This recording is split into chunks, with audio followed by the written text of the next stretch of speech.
what we are looking in a relationship for is usually that sense of connection, that love, and most relevantly, I found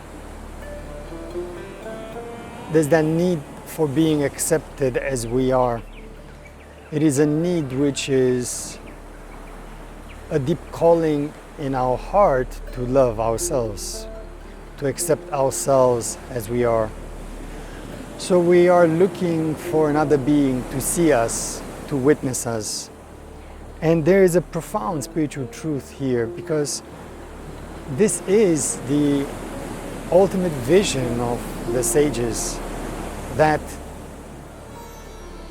the self, that ultimate reality, that ultimate truth of the essence of our being is love, is accepting without rejection, that the very manifestation of us as human beings, of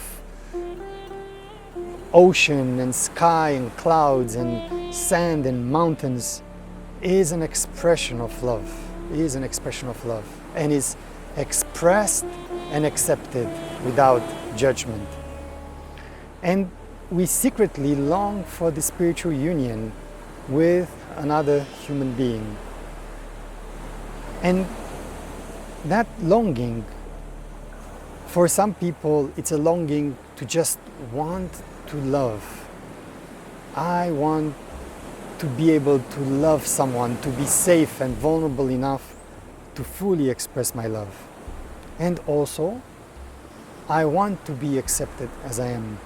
It's such a profound healing to simply be seen, to be seen in love, to be seen as you are, to be allowed to grow, to transform, not from a place of judgments or I need to, or I should change to please someone, but from a place of love and acceptance and joy and celebration of each other. There are many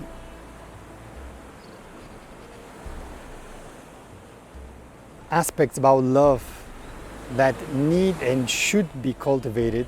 We should learn how to cultivate this in our relationships, starting our relationships, in our relationship with ourselves, with our family, friends, and with our lovers. And